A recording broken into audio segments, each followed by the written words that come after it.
of the Shangri-La dialogue in Singapore.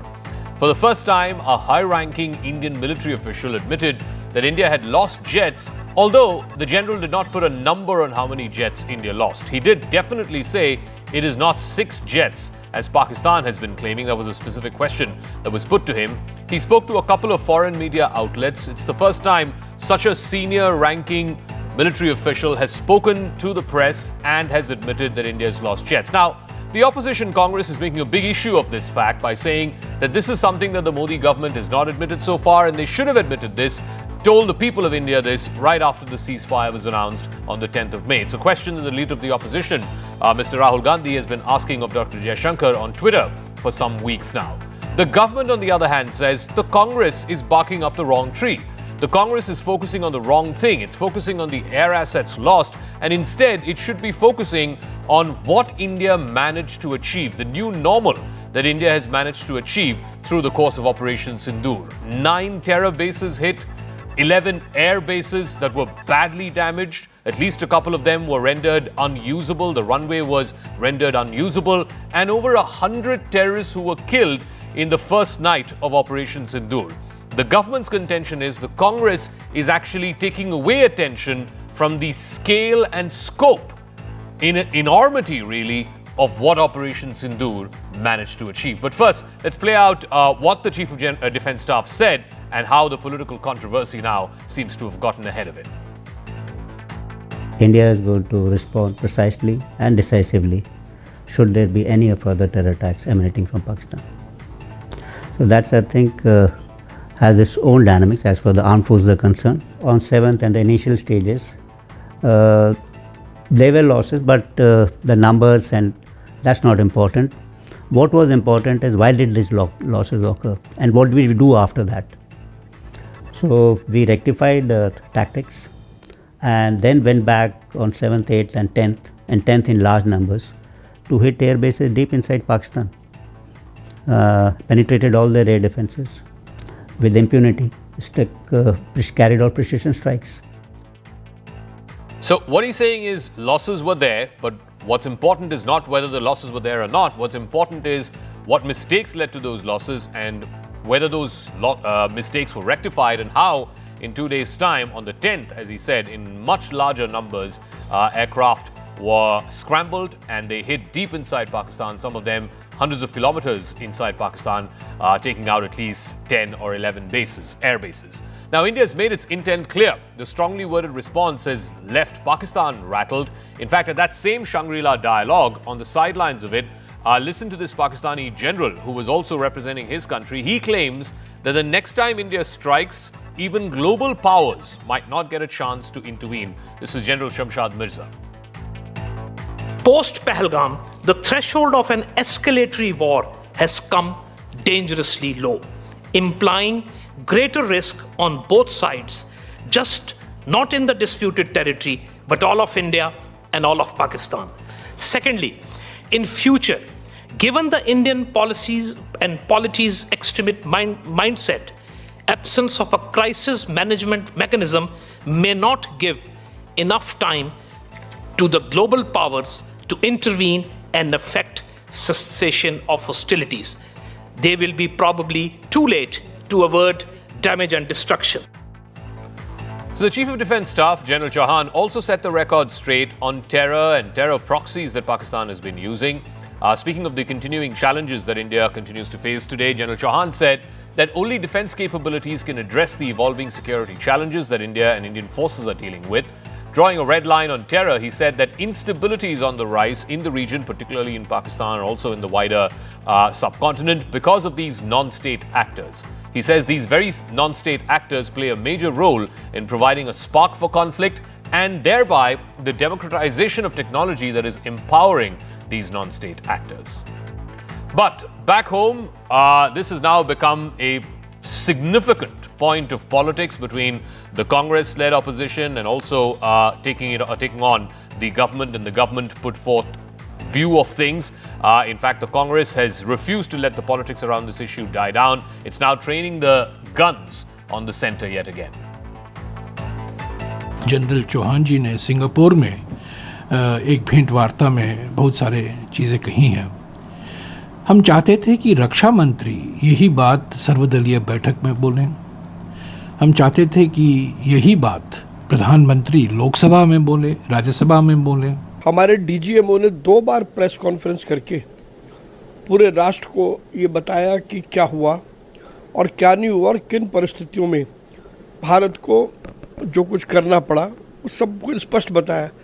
मैं समझता हूँ उसके बाद किसी प्रकार के कोई सवाल की या कोई संदेह की गुंजाइश नहीं रह जाती है। ज़बरदस्ती मल्लिकार्जुन खड़गे और कांग्रेस के वो नेता जो पूरे तौर पर रिजेक्ट हो गए हैं, वो अनावश्यक रूप से इस मुद्दे को लंबा कर रहे हैं, उसकी आवश्यकता नहीं है। All right, I want to go across to a quick Congress versus BJP face-off on this. Dr. Shama Mohammed is the spokesperson of the Congress party. She's now joining us. Shazia Elmi is national spokesperson of the BJP. She'll be joining us in a moment. Dr. Shama Mohammed, this is what General Chauhan, the CDS, said. What I can say is on May 7th, the initial stages, there were losses.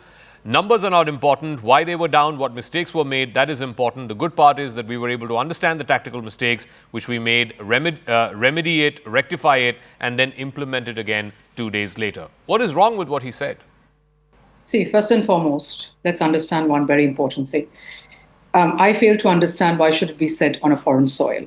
He should have said it here, one. Number two, when Rahul Gandhi asked about how many planes have been downed, they called us anti-national.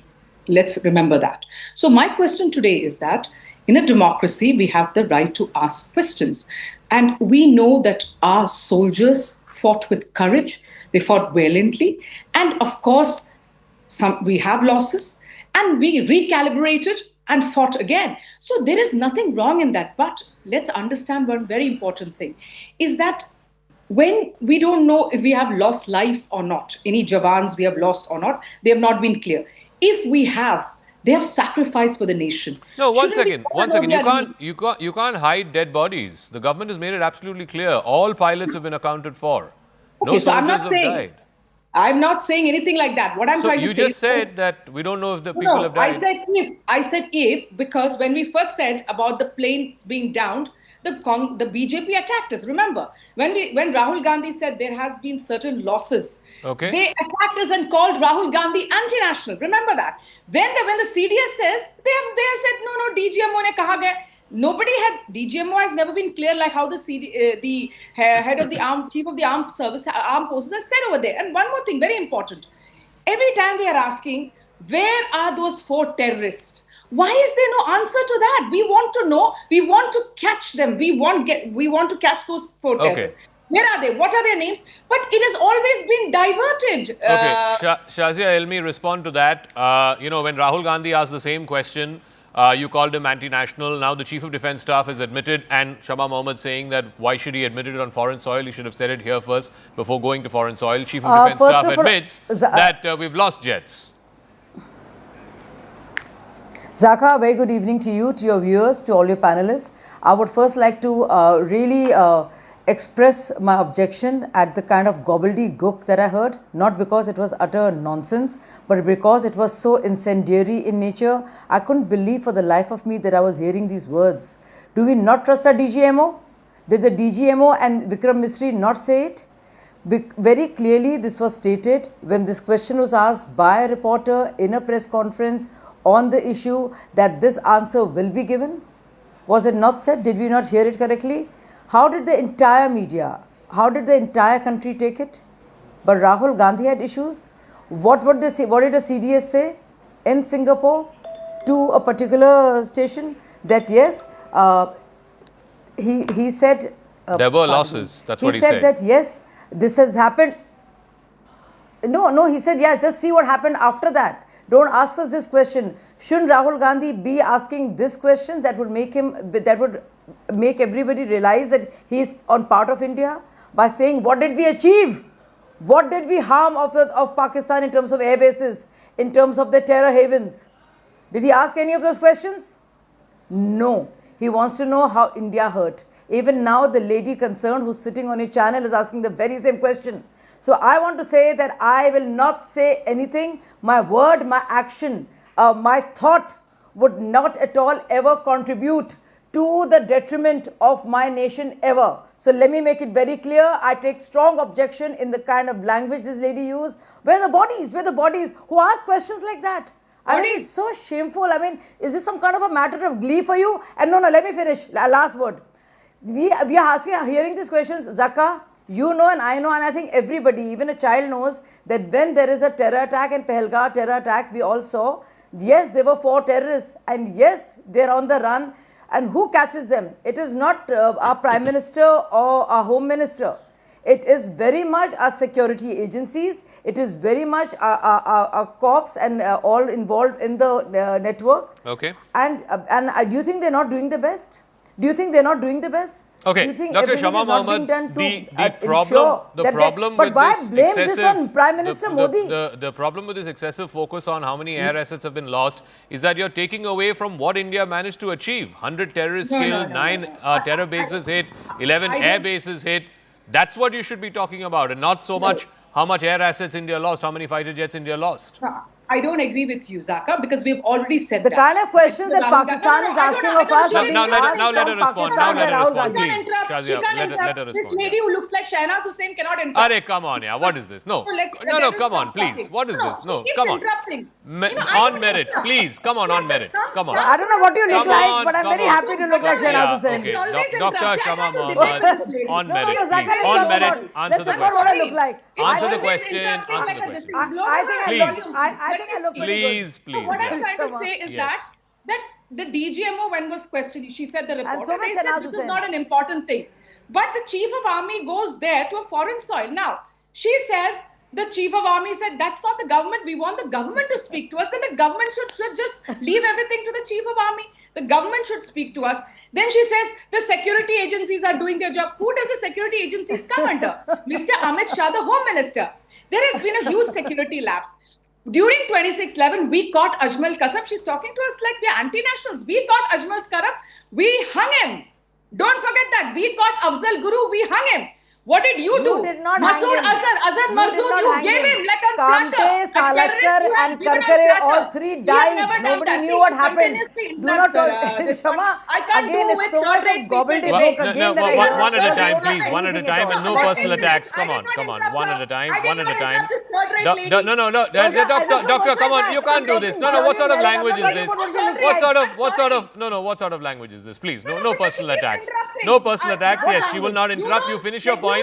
But you are not answering my question, ma'am. Ma'am, you're not answering my question. My question is, why are you excessively focusing on how many air assets India has lost? By doing that, you're actually giving Pakistan a handle. That's what the BJP is claiming. I want to ask you a question. No.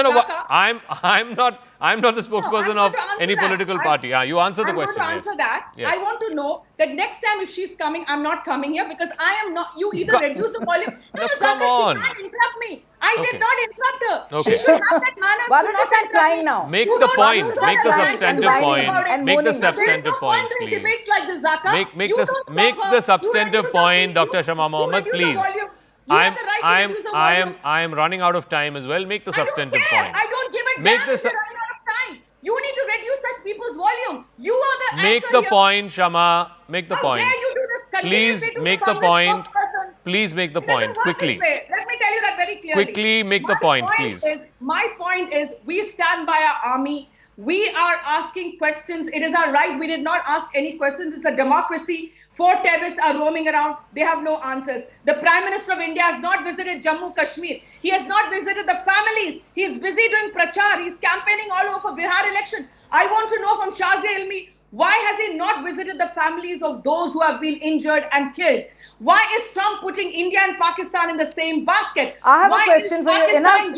Okay, after all your whining and... Okay, Shama, you made your points. You made your points. Let Shazia Elmi respond. Shazia Elmi, both those questions. One, why are those terrorists still roaming free? What is the accountability for that? And two, why are you making this into an election issue?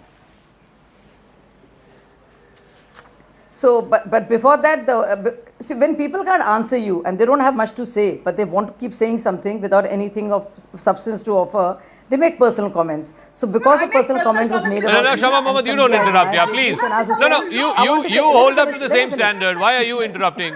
No, you keep quiet. No, well, you keep quiet, please. Shazia, make your point and I'm wrapping after that. Yeah. I think, so I'm very happy about how I look. I'm very, very happy about how Ms. Shahnaz Hussain looks. So thank you very much for the compliment, Shama. But, if, beyond giving compliments, if you manage to study and read and understand, you would do a big service to yourself. Now, I answered this question already. You keep going on and on about the 4 terrorists who did what they did and, brought so much pain and anguish to our nation. So we're talking about those. So let me tell you, it is not a prime minister and not a home minister and nobody from the political class who actually goes and nabs the terrorists. They will be nabbed, they will be brought to book because this is what India is all about and India will not spare them. And everybody who's part of the, whether intelligence network or security agencies network will ensure, and they're at it and is being done. So when you keep saying, where are they, Narendra Modi himself will not go. So you must get this straight in your head, put this picture in your head. And most importantly, the question that Rahul Gandhi is asking and the way the CDS has referred to it and talked about what we've actually achieved are 2 very different things, because Rahul Gandhi is asking the very same question in the same manner as if he's been being asked by all those who bashing India, who part of this misinformation, disinformation, Pakistan, sleeper, propaganda cells are all about. So he's doing that job. There is a big difference, ma'am. Okay. All right. We'll leave it at that. Shazia Elmi and Dr. Shama Mohammed. I've got to wrap up. Thank you very much to both the political spokespersons.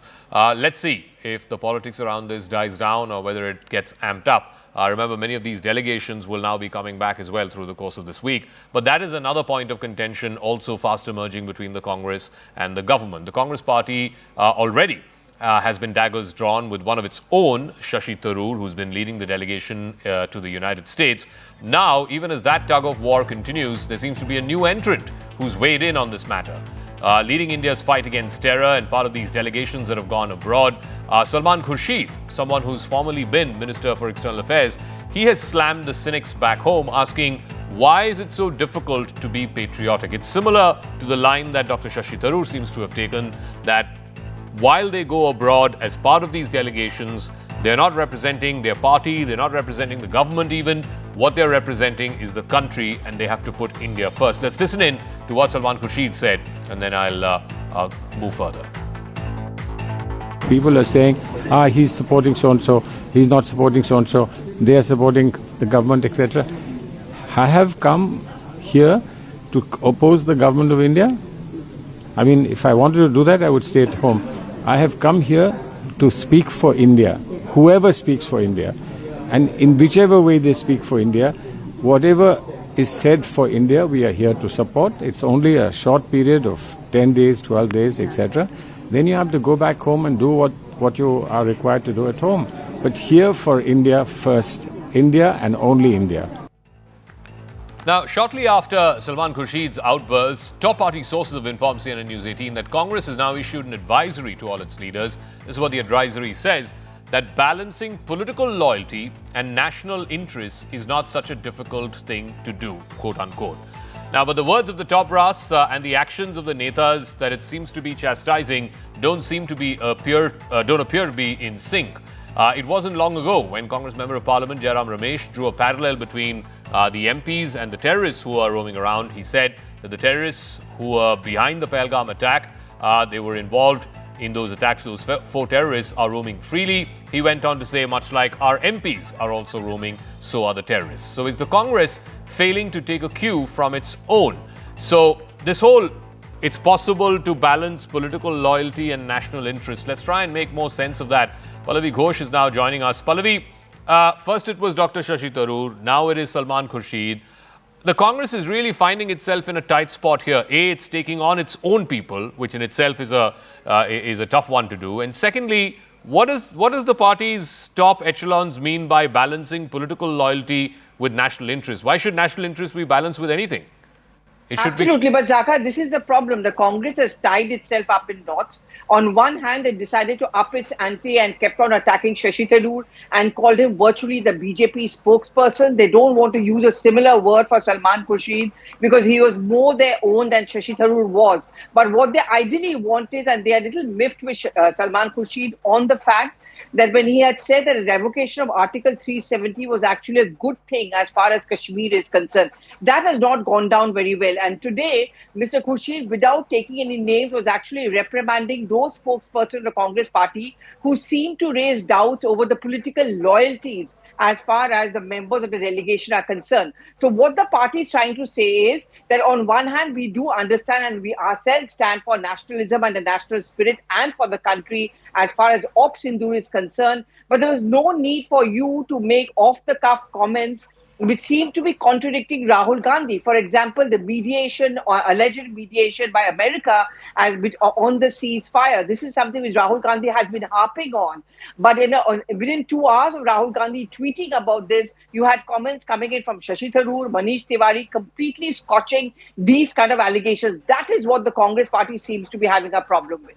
And very quickly, I mean, at some point, we know that the monsoon session of Parliament is going to begin. The Congress, again, has a very tough tightrope walk, as it were, to try and, on the one hand, it wants to politically gain by pinning the government on the mat. There are questions which in a democracy should always be asked by the opposition. But at the same time, every time the Congress asks those questions, it runs the risk of A, taking its own people like Dr. Tharoor and Mr. Khurshid. And more importantly, it gives the BJP a chance to put the Congress back in a corner and say that, you know, they are asking anti-national questions.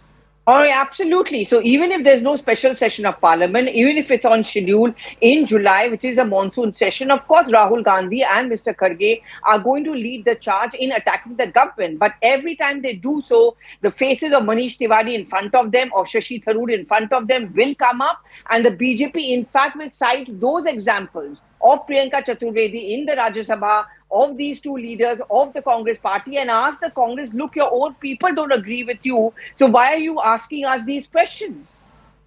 All right, we'll leave it at that. Pallavi Ghosh there joining us with the perspective from the Congress party's top echelons wanting to sort of warn its leaders to quote-unquote balance political loyalty with national interests. It does sound a bit ironic. Why should anyone compromise or balance out national interests? Shouldn't national interests be supreme? Talking about national interest, and particularly in the context of the emerging dynamic between India and the United States, of course, Donald Trump, with his comments about ceasefire and mediation, seems to have soured ties somewhat between Delhi and Washington. But now, the substantive matter really between India and the US is on the trade war, these escalating tariffs that Trump has threatened. Now Trump, over the last couple of days, has doubled down on his tariffs on steel and aluminum, and that of course will affect India as well. India is one of the largest suppliers of aluminum to the United States. India has now issued a formal notice to the US, which the latter has rejected on the issue of steel and aluminum. But this notice has hinted at the imposition of retaliatory tariffs. So Trump initially said 25% on aluminum and steel. Now he's amped that up to 50%. So this notice that India has issued is hinting at a possible retaliatory tariff against American steel and American aluminum that's being brought into India. The United States, however, has claimed that tariffs are not a safeguard measure. India, on the other hand, has proposed that these retaliatory tariffs are in a bid to try and press the United States for a full rollback of the tariffs that it announced on the 2nd of April. And then, of course, it was paused on the 9th of April for a period of 90 days. The Trump administration has now said that it will not engage with India any further on this issue of steel and aluminum tariffs. So what exactly is the nub of the issue, and what is it that India is seeking from the United States? One, it wants to avoid this additional 26% duty on all Indian exports into the United States. So it's 10% base tariff, and then there's a 16% what Trump calls reciprocal tariff. So that comes up to 26%. This would help export boost through a deal with the United States, which is what India is hoping to achieve in that 90-day interim before the 9th of July. It also wants to press the United States for a full rollback of that 26%, if not the entire 26%, but certainly that 16%, because Trump has indicated that that base tariff of 10% will stay no matter what. But at least the 16%, if India can get the US and the Trump administration to roll that back, that would be considered a big win before this tariff window ends on the 9th of July. But here's the problem. The Trump administration is hinting at shutting the doors off as far as this question of steel and aluminum tariffs are concerned. India may also respond by suspending certain trade benefits that are meant for US goods. For example, almonds and walnuts. These are areas where the Trump administration wants India to give 0% import duty.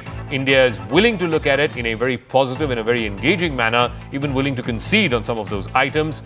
But if it were to increase customs duties on American metal imports, then whether or not that will play well with the Trump administration is something that India will need to gauge. India will now respond with proportionate response to US tariffs. So if it means that Trump wants to go up to 50% on steel and aluminum, India too is keeping that option very much on the table. It is not taking that off the table. In fact, my colleague from CNBC TV 18, Parikshit Luthra, is in the United States and he's been meeting with officials from the Trump administration, even as these trade negotiations seem to be entering a very critical phase. Remember, we're in June already, and the window that India and the US have is till the 9th of July. So it's a little over a month before which they can try and wrap up some kind of an interim trade deal. Parikshit brings you a roundup as to how those talks are now entering a critical phase. India is mulling retaliatory action against the United States at the WTO. India had already warned and said that it will impose retaliatory tariffs in response to US tariffs of 25% on iron and steel and aluminum.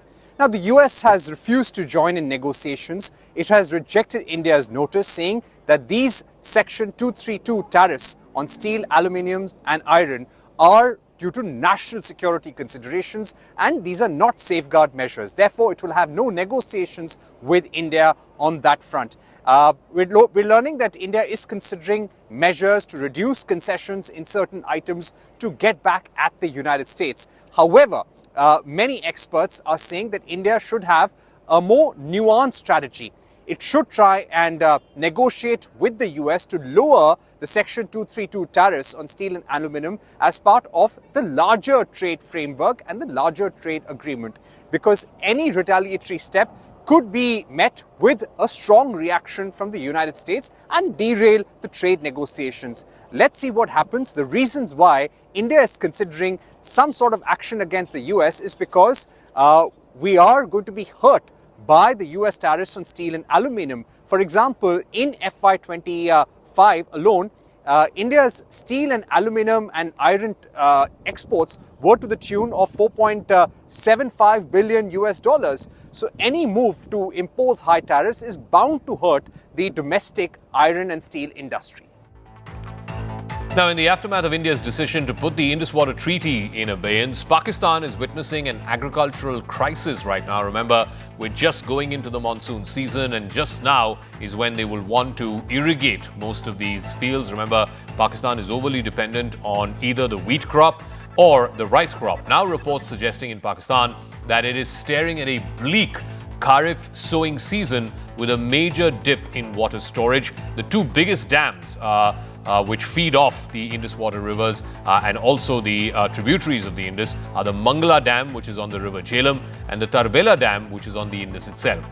As per some media reports that are emanating from Pakistan, there's also been a massive decrease in the inflows of the Chenab River because of regulation of water flow by India. The concern is also not so much about the parched dry lands of Punjab or Sindh, but also the fact that hydrological data is not being shared necessarily on a daily or weekly basis. That, of course, does not allow then Pakistani planners, agricultural experts to plan for either excess of water or the lack of it. Experts say that this looming crisis is what has prompted Pakistan Prime Minister Shehbaz Sharif to rake up this water dispute and the abeyance of the Indus Water Treaty at a United Nations Glacier Preservation Conference that happened in Tajikistan last week. Of course, the host did not play ball. The host did not agree to try and join issue with Pakistan on the issue of India suspending or putting in abeyance the Indus Waters Treaty. But the key seems to be that this is a policy decision that India has taken, perhaps one of the lasting legacy fallouts, as it were, in the aftermath of Pahalgam, and perhaps an instrument that will really make Pakistan feel the pain that blood and water ultimately cannot flow together. Let's listen into my colleague Ishan Vani, who's been talking about this to farmers there in Kashmir as well. And this has been a demand locally from the Kashmir Valley as well, that India has given away too much through the Indus Waters Treaty. Too much water is being given away to Pakistan. Let's listen into this ground report. Pakistan's Kharif crop season has been threatened by water crisis because India chose to keep Indus Water Treaty in abeyance after Pahalgam attack, which has led to a 21% decline in the flow of water into Pakistan. The data available shows that in coming days and coming months, it could further get worse for Pakistan because heavily reliant on the water which is supplied through India and goes into Pakistan. The river Jhelum you see behind me, the water from here also flows into Pakistan, and also the fact that India chose to flush up their hydropower projects and other storage capacity so as to increase the overall water capacity of these particular dams, and that has resulted in shortage of water because they're heavily reliant on the water supplied from India. And that's why you saw Shehbaz Sharif also raising it at international platforms that this could possibly be a season where Pakistan might have an agrarian distress courtesy the stoppage of water flow from India. And also the data that India used to provide on the water is no longer available to Pakistan. They used to plan their activities given the data, but since it's in abeyance, the treaty is in abeyance, they no longer can have access to that data. Now we have been told that there has been a 50% plus reduction in the hydropower capacity generation because there are dams built on the rivers and water which flows from India, and because of that water management that India is right now doing, that has resulted in dropping of that important hydropower project as well. Pakistan has also faced in the past electricity crisis, and this can also lead to electricity crisis in Pakistan as well. Now, interestingly, India has also held meetings on the water sharing with Pakistan in the past, but now India's decisive actions has ensured that there is no longer flow of water as it used to be in Pakistan, and they can control when they want to release the water. So just like India is an upper riparian state to the lower riparian Pakistan, China is an upper riparian to India. Pakistan's all-weather friend China has now come to its defense. But here's why China cannot do on the Brahmaputra, even if it wished to, what India has managed to do with the Indus Waters Treaty. India held the Indus Waters Treaty in abeyance in the aftermath of Pahalgam. There is no binding treaty with China. The only exchange of information that happens between India and China is the hydrological data. That is basis memoranda of understanding. It is not based in any treaty. India has the infrastructure to limit the usage of water, but China faces a difficulty on that front because of the nature of the terrain, particularly that comes from what is called the Yangtze down to what is the Brahmaputra in northeastern India. The terrain there is much more harder for China to try and stop in a massive scale the flow of water from China into India's northeast. India struck Pakistan diplomatically by keeping the Indus Waters Treaty in abeyance because 80% of Pakistan's water needs are from these 6 rivers of the Indus water and its tributaries. That would of course be like choking a lifeline for Pakistan. But for China, it would be seen as a costly affair. India is seen as complying. However, India cannot be seen as weaponizing water because it ultimately started off with the fact that Pakistan sent terror proxies who killed 26 civilians. Also, the amount of water that flows from the upper riparian, that is China, into the lower riparian, that is India, particularly in the Brahmaputra, is only about 30%. So there is a significant difference in the amount of water that India controls going into Pakistan as opposed to the waters of the Brahmaputra that China controls, which come into India. Meanwhile, some more domestic political news. A legal student, an influencer in Instagram, very popular one of that. She was arrested by the Kolkata police and has now been remanded to 14 days judicial custody. While no one should or can condone the anti-Islamic comments made by Sharmishta Panoli, she in fact even quickly deleted it and apologized for the same after there was much outrage over the comments that she put on social media. The question, though, is why is there this double standard, or seemingly a double standard by the TMC government in Bengal? Why is it not showing the same alacrity when it comes to dealing with some of its own, whether it is members of parliament or MLAs who have said pretty rabid anti-Hindu comments in the past? They have made that in the past. Or even the complainant in this particular case, basis whose complaint, Sharmishta Panoli was arrested from Gurgaon, remanded and then taken to Kolkata and now sent to 14 days judicial custody. The complainant in this case, his name is Wajahat Khan. He has made open and rabid anti-Hindu comments in the past. Up until this flare-up happened, up until this controversy came to light, there were no FIRs against Wajahat Khan. But today, after the intense outrage and the seeming double standard of the Kolkata police, now 3 FIRs have been registered against Wajahat Khan. But this has led to a huge political controversy between the TMC and the BJP. Let's listen in to some reactions. So today, I have lodged a complaint against that Mr. Rashidi, who made a mockery of Hindu faith and belief, and I expect, on the basis of my complaint, Kolkata police and Barakpur police will act in the same way, with the same agility and same enthusiasm as they did in case of Synindur. Now, who is this man Wajahat Khan, who is the complainant in this case? It's basis his complaint that Sharmishta Panoli was arrested. This man has a history of making abusive and derogatory comments, not just against the Hindu community, but also Hindu gods and goddesses. Now, if you were to draw a straight-up parallel, it is similar to what Sharmishta Panoli did or said against Islamic prophet. But the social media posts by Wajahat Khan still remain active. So far, like I said, the FIRs have been filed, but no meaningful action has been taken against him. No arrest, no kind of coercive action has been taken against him. These are some of the things that he has said in the past. He's made derogatory comments against Lord Krishna in the past. In fact, Wajahat Khan has called Lord Krishna a Rangila, or a playboy who secretly watched women bathe. There again, no action has been taken against Wajahat Khan, and that post continues to be on social media. In another post, he also labeled the Hindu festival of Holi, the festival of colors, as encouraging a rapist culture. Yet again, no action against Wajahat Khan in that particular comment that he's made. He's also insulted the Kamakya Devi temple in Assam, one of the holiest shrines in that part of India.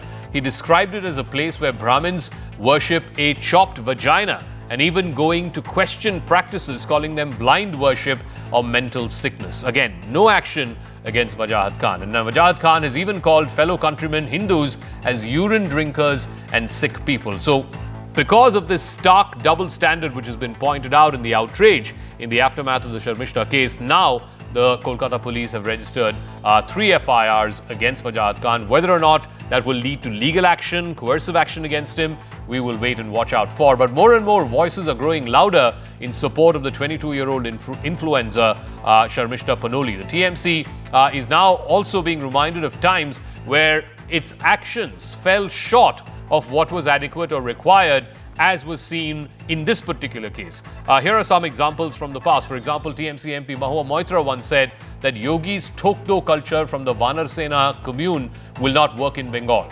Kalyan Banerjee, another senior TMC MP, has said that if Ram devotees abducted Sita, she would have met the same fate as the Hathras victim. Shaini Ghosh, another TMC member of parliament, has posted an objectionable image of a shivling attracting massive backlash online. The question is, why have these folks, these honorable members of parliament, not faced quite the same action that Sharmishta Panoli has faced? And why has the Kolkata police, the Bengal police, not quite shown the same kind of alacrity in acting against these individuals as they have shown in the Sharmishta case? So what's the rationale behind this selective outrage? Shifting focus now to Bangladesh, and very quickly it seems to be spiraling into a political abyss as the International Crime Tribunal in Dhaka started hearing and is now indicted former Prime Minister Sheikh Hasina, who was ousted in last August. She's now been charged with crimes against humanity. Separately, the interim government under Professor Mohammad Yunus has lifted the ban on the radical Islamist political outfit, the Jamaat-e-Islami. This even as Hasina's party, the Awami League, has been banned from contesting future elections. So it's a bit surreal that even the founding father of Bangladesh, Sheikh Mujibur Rahman, the father of Sheikh Hasina, the founding father of Bangladesh, his photograph has been removed from some currency notes in Bangladesh. The banning of the Awami League on May 10, 2025 by Bangladesh interim government led by Mohammad Yunus under the Anti-Terrorism Act marks a watershed moment in the country's political history. The Election Commission has revoked the party's registration, barring it from participating in the upcoming national elections. The act has sidelined a party central to the nation's history since its independence. The Awami League is more than just a political party. It serves as a symbol of Bengali nationalism and the vanguard of the liberation war against West Pakistan, which ultimately led to the country's independence in 1971. Under the leadership of Sheikh Mujibur Rahman and later his daughter Sheikh Hasina, the party has enjoyed unparalleled political legitimacy and widespread support. From its remarkable return to power in 2009 to its collapse in 2024, the party has defined Bangladesh's post-independence politics. Sheikh Hasina, who fled to India in August, is quite active in the politics of Bangladesh by releasing her audio messages for her party cadre and people of Bangladesh. She keeps releasing audio messages, keeping Yunus government in check. Awami League workers have been at the receiving end since the ouster of Sheikh Hasina. In fact, many have been jailed and many have been subject to violence. But despite that, Awami League has been fighting against the failed policies of Mohammad Yunus. The biggest fear of Mohammad Yunus is the return of Sheikh Hasina to Dhaka. And this fear is increasing with each passing month, given anti-Yunus sentiment brewing in Bangladesh. The stakeholders who once supported Mohammad Yunus have withdrawn their support. Bangladesh army is vocal against interim government for not announcing elections and opening corridor from Bangladesh to Rakhine state in Myanmar. Meanwhile, Ukraine has carried out some of the most audacious attacks on mainland Russia in the 3 years since this war began. On Sunday, Ukraine sent over 100 drones and hit as many as 5 air bases deep inside Russia. They claim they've destroyed up to 40 aircraft, some of them in the most spectacular attack called the Spider's Web. Some of the downed air assets include strategic nuclear bombers like the Tu-95s. And this comes on the eve of the second round of talks between Russia and Ukraine, which happened in Istanbul today, but no breakthrough in those talks. We're now being joined by aviation expert Angad Singh to try and get a sense of what was so incredible about this drone attack by Ukraine yesterday, both in its scale and its scope. There's two elements to it. One is, of course, the fact that this is one of the largest and most consequential drone strikes ever conducted in the history of warfare. So there's the offensive element of it. And then, of course, on the receiving end, it's not that Ukraine struck population centers or infrastructure or even military industrial infrastructure. They went straight for strategic bombers. So there's definitely a messaging intent behind this. These are the sort of prize elements of Russia's arsenal, and they have been central to Russia's airborne attacks on Ukraine for the last 3 years and a few months. So there was a messaging element to the specific targets that were prosecuted by the Ukrainians. But the fact that some of these air bases that were hit were more than 4,000 kilometers deep inside Russia, deep inside Siberia, and this entire operation, Spider's Web, was planned for the last 18 months. The sheer spectacle of it, what does it say to you about how this may, if at all, change the course of the war? Absolutely, yeah. The depth of these strikes is unprecedented. These are sort of cruise missile class of targets and ranges that we're talking about. These would require strike packages of many tens, if not dozens, of aircrafts to prosecute individually. And so to do all this, granted, it took them a year and a half to put all the pieces in place. But to have done this, and in the state that the Ukrainian military is in, without the kind of exquisite weaponry and airborne platforms required to deliver that weaponry available to them, to do it by drone and to do it in this sort of covert manner, deep inside Russia's heartland, is quite shocking. And finally, drones are here to stay. I mean, we're also coming off on the back of these swarm of drone attacks that we saw between India and Pakistan back in May in Operation Synindur, those 4 days between 7th and 10th of May. Are drones the future of warfare now? I mean, I think one is it validates the place that these low-cost, attritable drones have in any serious military's order of battle, which that we've seen evidence of in both India and Pakistan and in this Operation Sindoor skirmish, if you will, of last month.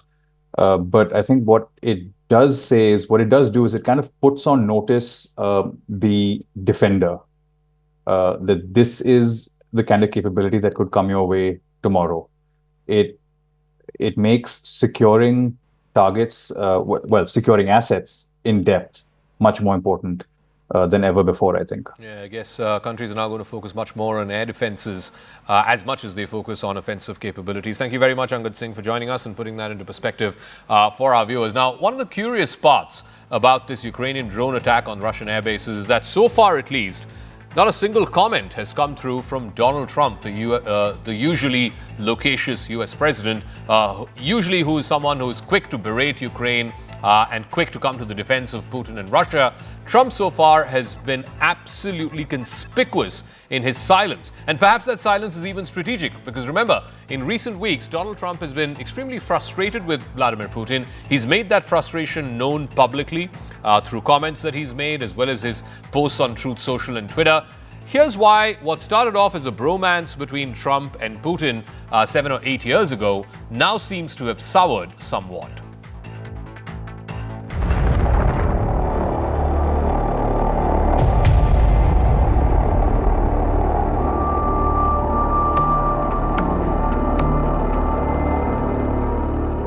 Once upon a time, Donald Trump joked on Twitter about Vladimir Putin becoming his new best friend at a beauty pageant in Moscow.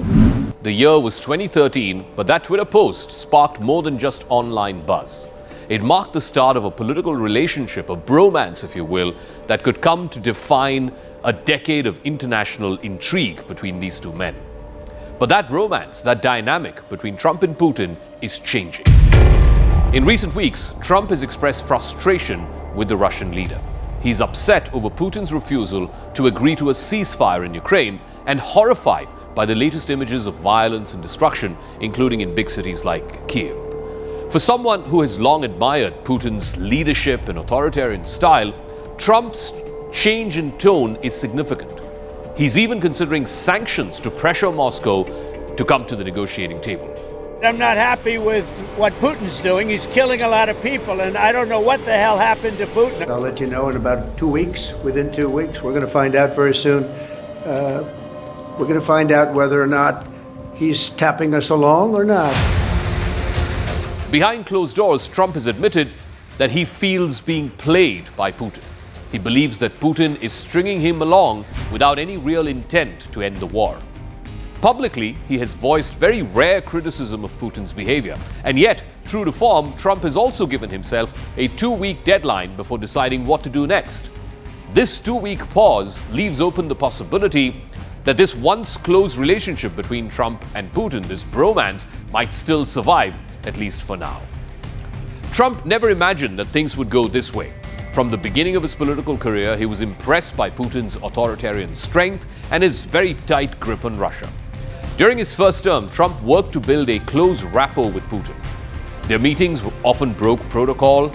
They took place without aides or witnesses. In fact, at one point, in one meeting in Helsinki, Trump even sided with Putin over American intelligence agencies during a now infamous press conference.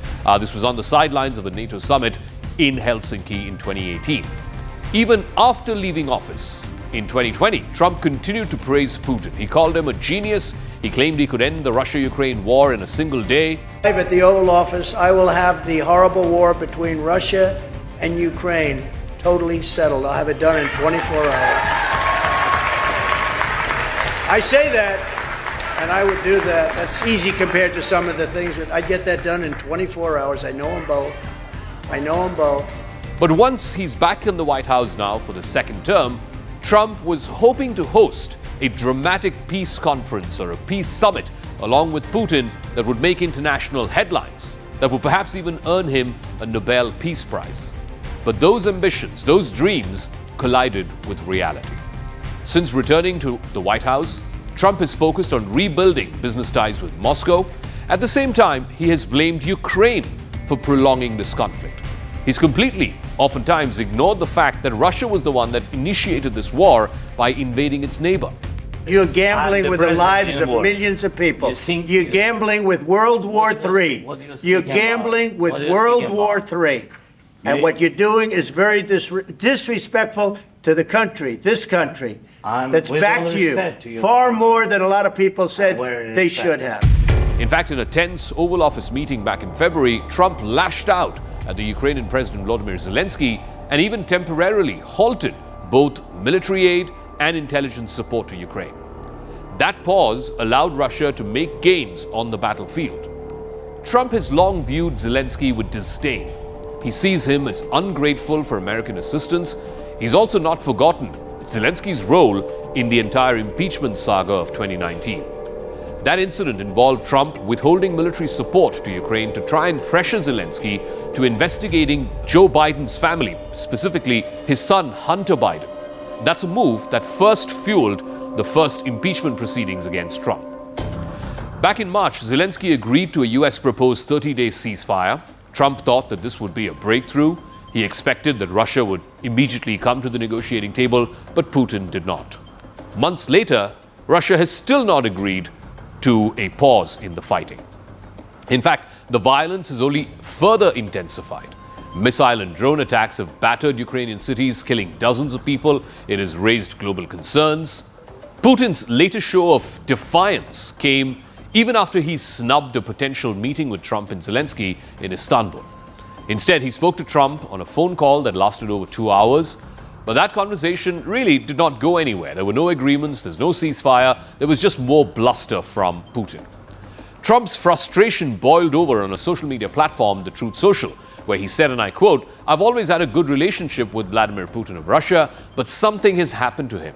He's gone absolutely crazy." In response, Kremlin spokesman Dmitry Peskov brushed off Trump's comments as emotional outbursts. Trump had hoped that Putin was serious about peace. But when Ukraine unexpectedly agreed to the ceasefire, it revealed Russia's true intentions. American officials now believe that Putin is using delaying tactics. He's buying time while at the same time intensifying the military operation on the ground. For Trump, it is a humiliating reversal. He thought he could negotiate. He now realizes he may have misjudged Putin entirely. Despite Trump's claim that something has changed in Putin, American intelligence reports have always suggested otherwise.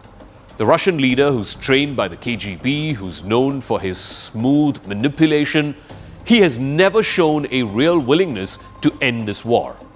American agencies have concluded that Putin sees no benefit in negotiating. Any compromise would mean giving up territory or allowing the West to continue arming Ukraine. These are options that Putin refuses to accept.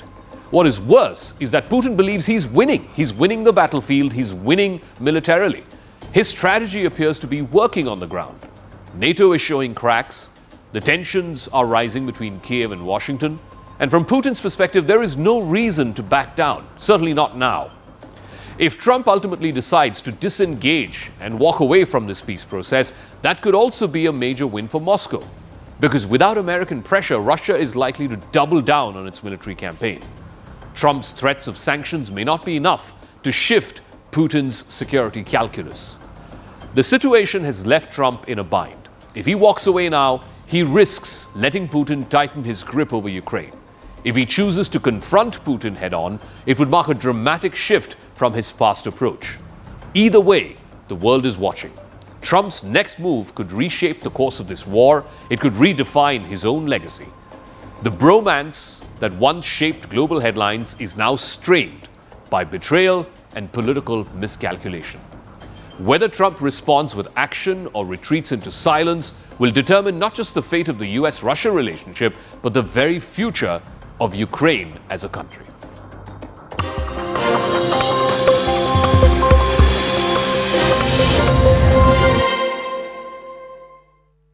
Co-presented by...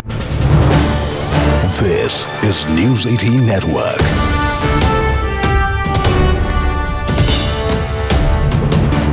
India's largest news network. Audacious attacks on mainland Russia in the 3 years since this war began. On Sunday, Ukraine sent over 100 drones and hit as many as 5 air bases deep inside Russia. They claim they've destroyed up to 40 aircraft, some of them in the most spectacular attack called the Spider's Web. Some of the downed air assets include strategic nuclear bombers like the Tu-95s. And this comes on the eve of the second round of talks between Russia and Ukraine, which happened in Istanbul today, but no breakthrough in those talks. We're now being joined by aviation expert Angad Singh to try and get a sense of what was so incredible about this drone attack by Ukraine yesterday, both in its scale and its scope. I mean, there's two elements to it. One is, of course, the fact that this is one of the largest and most consequential drone strikes ever conducted in the history of warfare. So there's the offensive element of it. And then, of course, on the receiving end, it's not that Ukraine struck population centers or infrastructure or even military industrial infrastructure. They went straight for strategic bombers. So there's definitely a messaging intent behind this. These are the sort of prize elements of Russia's arsenal, and they have been central to Russia's airborne attacks on Ukraine for the last 3 years and a few months. So there was a messaging element to the specific targets that were prosecuted by the Ukrainians. But the fact that some of these air bases that were hit were more than 4,000 kilometers deep inside Russia, deep inside Siberia, and this entire operation, Spider's Web, was planned for the last 18 months. The sheer spectacle of it, what does it say to you about how this may, if at all, change the course of the war? Absolutely, yeah. The depth of these strikes is unprecedented. These are sort of cruise missile class of targets and ranges that we're talking about. These would require strike packages of many tens, if not dozens, of aircrafts to prosecute individually. And so to do all this, granted, it took them a year and a half to put all the pieces in place, but to have done this. And in the state that the Ukrainian military is in, without the kind of exquisite weaponry and airborne platforms required to deliver that weaponry available to them, to do it by drone and to do it in this sort of covert manner, deep inside Russia's heartland, is quite shocking. And finally, drones are here to stay. I mean, we're also coming off on the back of these swarm of drone attacks that we saw between India and Pakistan back in May in Operation Synindur, those 4 days between 7th and 10th of May. Are drones the future of warfare now? I mean, I think one is it validates the place that these low-cost, attritable drones have in any serious military's order of battle, which that we've seen evidence of in both India and Pakistan and in this operation. This is News 18 Network.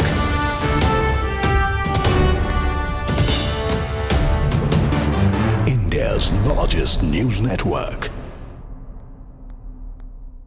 Audacious attacks on mainland Russia in the 3 years since this war began. On Sunday, Ukraine sent over 100 drones and hit as many as 5 air bases deep inside Russia. They claim they've destroyed up to 40 aircraft, some of them in the most spectacular attack called the Spider's Web. Some of the downed air assets include strategic nuclear